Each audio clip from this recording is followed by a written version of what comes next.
This episode is sponsored by Anne Lehman. She is a fantastic supporter of the show, and please do go and check out her links in the show notes.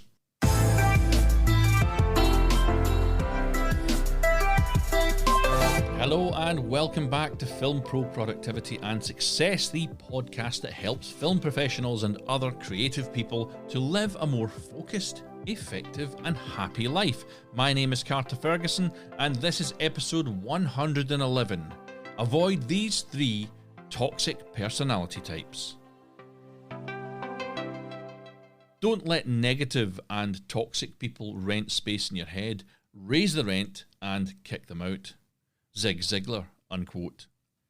And in the past, I've covered this very subject, but one listener has asked if I wouldn't mind revisiting it in a shorter format. And it was always a very, very popular one, so it's one I'm more than happy to get back into. As I'm always keen to listen to feedback anyway and take suggestions, please feel free to do so yourself via the website's contact page. That's filmproproductivity.com/contact. You can also get in touch via Twitter at FilmProProdPod and Facebook at FilmProProductivity. But anyway, the previous episode can be found in, it's actually, where is it? Round about episode 20 somewhere. I should have looked this up before I recorded it. It's called Toxic People and How to Avoid, or Toxic People and How to Deal with Them is actually what it's called. This is going well, isn't it?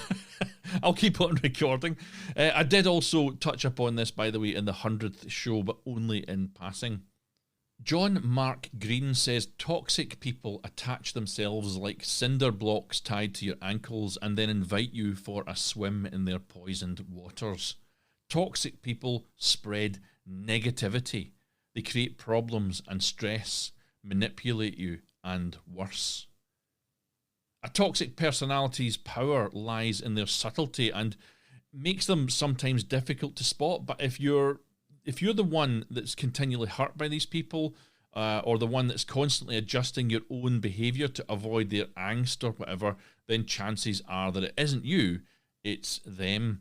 And being able to spot their harmful behaviour is the first step to minimising their impact. There are plenty of things toxic people do as well to manipulate people and situations to their advantage. So let's jump in and start identifying these 3 character types.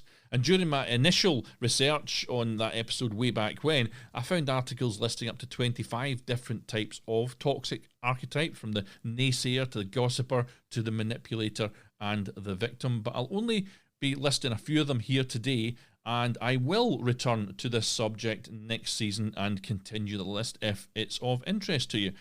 The first archetype that I want to shine a spotlight on is the energy vampire. I think this is maybe the first one that I recognised in life as well. And these emotional and mental energy leeches will suck the positivity out of you and bleed you emotionally dry. And they usually have something sad, negative or pessimistic to say, but they can also just be a chaotic mess looking for you to sort out their thoughts and make sense of it all. And they lurk just as much on the internet as they do in real life, so keep an eye open for them there too. I get caught on the phone by one of them the other day, in fact, and by the time I was off, I felt like I'd done 10 rounds with Mike Tyson. I'm not kidding. I'd given them advice and listened to their chaotic stream of consciousness for about 10 minutes the day before, and they'd guilt-tripped me into having a second conversation with them, which lasted about 30. And I've had a few conversations with people recently. Please don't assume it's you. The person that I'm talking about, I guarantee, isn't you, in fact, and I guarantee they never listen to this show. But don't start making those machinations in your head. It's guarantee it's not about somebody that's listening to this show. But anyway, I wanted to help them out, but I was very clear by the end of the conversation that I was closing the door on further conversations, and I haven't heard back from them, which is a good thing. These people will always choose to suffer rather than trying to deal with their problems, and at first you may feel for them and their plight, but you'll soon realise, if you don't cut them off like I did, that every interaction with them is negatively charged, and you will have to limit or ideally cut all contact sooner or later. And when that happens, you can probably expect a blow up as they rage at your denial of their dietary needs. If you're denying them that listening block, that advisory thing, they can kick off and start to blame you. So watch out for that one as well. An energy vampire can never steal energy from us unless we consciously or unconsciously permit them to. Mateo Sol, unquote. The second archetype is the control freak, who, for the purposes of this one, I'm going to separate from the manipulator, as there are subtle differences. I'm going to cover the manipulator next. But control freaks want to control everything and everyone around about them. You're bound to recognize this archetype. They attempt to control everything you do, everything you say, and everything you think. And when they discover that you've done something that they haven't approved of, they go chicken oriental on your ass. They just freak out when you disagree with them and will aggressively try to convince you that they are right and you are wrong. And in business or creative relationships, they will tie you down to their systems and their way of doing things and take from you only what they deem to be useful. They'll micromanage you to the point where creativity is dead, and no matter what you suggest, no matter how much time you spend on developing solutions, no matter how much you know from experience you are correct, they will only ever want to do things their way.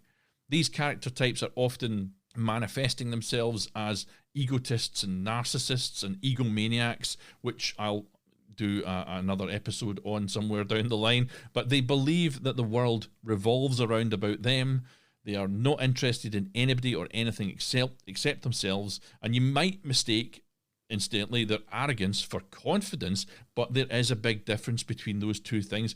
Confident people inspire others, while arrogant people make others feel inferior. And an example of this happening to me is I was organising an international shoot, and I was working with someone, and they sent over a schedule, and the schedule didn't make sense. They were jumping around all over the place. I rewrote the schedule in a new format, fixed it, made it work, and sent it back. And the next thing I know, they changed it all back to what they'd done before, only taking bits and bobs of what I'd done, and it was like they were creating work not only for me but for themselves as well, but they just couldn't handle the fact that someone else was taking control.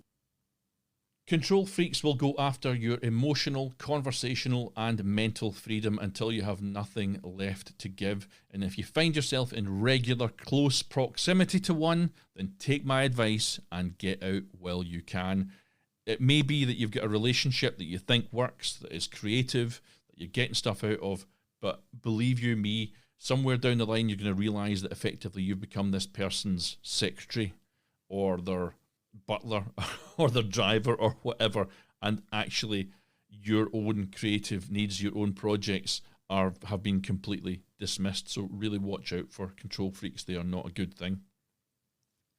There's nothing so dangerous for manipulators as people who choose to think for themselves. Meg Greenfield, unquote. And one of the most common toxic personality types, again, is, as I said before, I'm separating this from the control freak, is that of the manipulator. Sarah Nielsen, whose book Manipulation, How to Recognize and Outwit Emotional Manipulation and Mind Control in Your Relationship, that's a long name for a title there, Sarah, I would have worked on that one, but she says, manipulators use diversion tactics such as not giving a straight answer or steering the conversation to another topic. Is that something you recognize? Well, all too often, again, I've been tricked by a manipulator because they have a way of sending out the vibe, you know, that you owe them something. And they also have a way of taking from you or doing something that hurts you, and then they turn around and tell you that they were doing it all for you. So remember again that you don't owe anybody anything, and if in your heart it doesn't feel like a favour, it's not. Psychology Today explains that the most manipulative individuals have 4 common characteristics. 1, they know how to detect your weaknesses. 2, once found, they use your weaknesses against you. 3, through their shrewd machinations, they convince you to give up something of yourself in order to serve their self-centered interests. That could be time, energy, money, contacts, could be any number of things. And 4, they say that in work, social and family situations, once a manipulator succeeds in taking advantage of you, he or she will likely repeat the violation until you put a stop to the exploitation. That was all from psychologytoday.com. But the same article explains that manipulators will also use one, projection, which is a manipulative technique that when the manipulator projects their behaviors, thoughts, and feelings onto other people. For instance, a person who is highly jealous may accuse others of acting jealous, and that's one I certainly recognise in other people. And when I've been near these manipulators, I've cut all these people off. There might be a few touch and base with me now again, but I've put real effort in since doing this show to cut off a lot of these toxic personality types, and I think I've been pretty much 100% successful. The second thing the article explains is they will use shaming, which is a common manipulation technique, but it's also one of the most harmful. The victim is often unaware of the abuse, and it usually comes from the person whom they adore and trust. And the third thing that manipulators will use is something called triangulation. Now, toxic people will often bring another person into the mix. You might recognize this one. They'll say something along the lines of, well, James agrees with me. In fact, he thinks that you are the one who shouldn't be trusted, or whatever. I see this quite often in bad management, where there's a good cop, bad cop thing. So you'll have somebody you have to deal with who is a creative person, say, and you'll have somebody to deal with who's dealing with finance, a producer, if it's a director, producer, or writer, a producer, whatever, and you're just doing your job, then you're going to get caught in this kind of triangle where you can't get a straight answer out of one. The other one's going to deny all knowledge of it, and you're left kind of guessing what to do next. So triangulation's a thing, and it happens all the time. And the final thing they raise, and realise this is going on, is looking at the clock. Diversion, an extremely frustrating tactic where the toxic person will often change the subject as a means to divert your attention from the conversation and avoid taking the blame for their actions. And again, diversion is something I notice all the time. You build yourself up to have a showdown about one thing or another, and they skitter away and escape it by talking about other things or raising other things and try and divert you from your purpose. So these are 4 things that manipulators will use: projection, shaming, triangulation, and diversion. So look out for those ones. Daniell KoepkeI, I may have pronounced that incorrectly, founder of the internal acceptance movement, says on this subject that you don't ever have to feel guilty about removing toxic people from your life. It's one thing if a person owns up to the behaviour that they've got and makes an effort to change. But if a person disregards your feelings, ignores your boundaries, and continues to treat you in a harmful way, they need to go, unquote. And I like to add, when I'm talking about toxic personality types, that I totally understand that it's not always possible to walk away from toxic family members, but you can at least hold them at arm's length and limit contact with them. Try not to breathe in their toxicity and the damage that could cause. So if you've got a family member, somebody you just can't get away from completely, just try and limit contact with them and really be wary when you are interacting with them. Your call to action this week is to strengthen your resolve and once and for all, cut out a toxic person that's come to mind as you've been listening to this show. You don't need to create a drama around it. Just close them off quietly and shut them out. And if they have made you miserable in the last 12 months and you've taken it, then why give them permission to do so in the next 12 months? Take action on this and take control, folks. Remember, too, to stay vigilant. Toxic people can be found everywhere. And I'll do, as I said earlier, I'll do at least one, possibly more follow-up shows to highlight more archetypes in future if that's what you want to hear. Do you have a subject that you think would make a good topic for this show?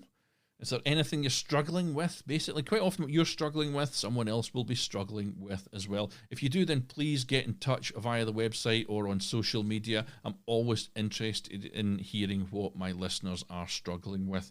And I always mean to say this and I always forget. Thank you for listening. Really, I totally appreciate every minute of your time that you give to listening to what I've got to say here. I hope you find it interesting, but I really, I'm doing it for you. I'm doing it to try and help other people. So I really appreciate your time. Thanks for that. Today's final quote, I've used it quite recently, but it really fits here. And it's from Robin Williams, who said, "Don't associate yourself with toxic people. It's better to be alone and love yourself than surrounded by people that make you hate yourself." Now, take control of your own destiny, keep on shooting, and join me next time on Film Pro Productivity and Success.